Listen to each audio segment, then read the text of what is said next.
श्री चंद्रशेखर आजाद। धन्यवाद सभापति जी।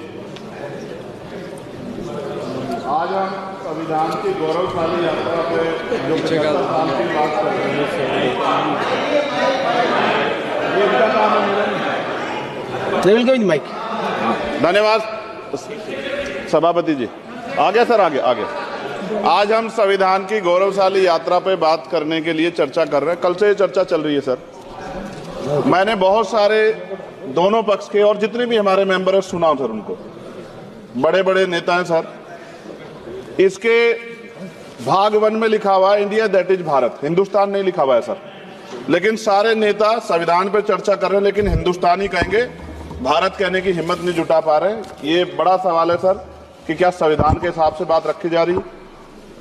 मैं धन्यवाद दूंगा फूले साहू बाबा साहब अम्बेडकर को और मेरे नेता मान्यवर साहब श्री काशीराम को। 25 नवंबर 1949 को संविधान को सौंपते हुए डॉक्टर बाबा साहब अम्बेडकर ने कहा था कि 26 जनवरी 1950 को हम विरोधाभास भरे जीवन में प्रवेश करने जा रहे हैं। राजनीतिक जीवन में तो हमारे पास समानता होगी, लेकिन सामाजिक और आर्थिक जीवन में असमानता होगी। क्या ये चुनौती आज 75 साल बाद दूर हुई है? भारत ने 26 जनवरी 1950 को संविधान लागू होने के साथ खुद को एक संप्रभु लोकतांत्रिक और गणतांत्रिक राज्य होने का ऐलान किया। लेकिन सर उस समय संविधान की स्थिति ये थी कि जैसे गांव का कोई आदमी, मैं 50 की बात कर रहा हूं, वो 50 साल पहले शहर में आ जाता और बड़े लोगों की महफिल में चला जाता, उस जहां वो खाना खा रहे हो, और वो टेबल पे नैपकिन को खा के जो है कि कहता कि ये तो फीका, क्योंकि वो जानता ही नहीं था, वो समझता नहीं था संविधान को, संविधान है क्या। संविधान उसके लिए महज दस्तावेज था। ये जिम्मेदारी थी राजनीतिक दलों पे कि वो संविधान को व्यवहार में लेके आते। और इसके इतने सारे आर्टिकल हैं, अगर इनको व्यवहार में लाया जाता तो मुझे लगता कि आज देश बहुत बदल गया होता। बाबा साहब ने कहा था कि लोकतंत्र भारतीय भूमि का केवल ऊपरी पोशाक है, उनके अनुसार यहाँ की संस्कृति अनिवार्य तौर पर लोकतांत्रिक है।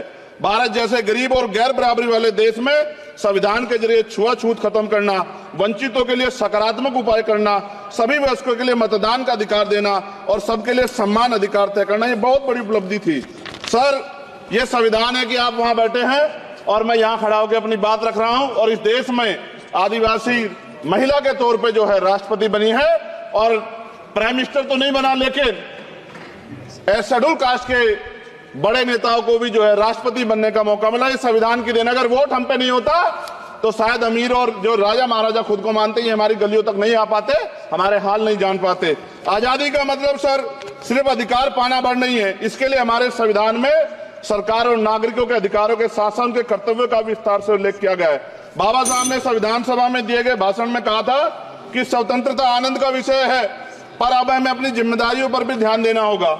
संविधान ने सुनिश्चित किया कि रानी के पेट से राजा जन्म नहीं लेगा, वोट से नेता तैयार होगा। आर्थिक बराबरी के लिए सरकार क्या कर रही है?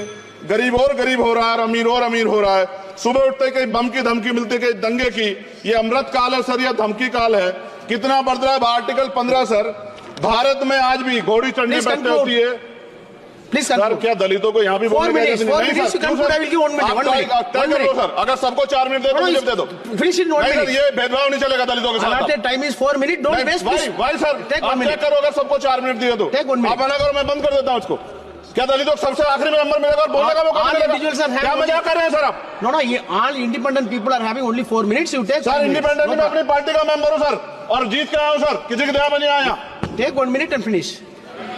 सर कल भी बोले तो एक मिनट पार्टी के लोग, आप मौका दो सर। मूछे रखने पर हत्या होती है, महिलाओं पे, छोटे मासूम बच्चों पर रेप हिंसा होती है। एनसीआरबी का डाटा देकर डर लगेगा।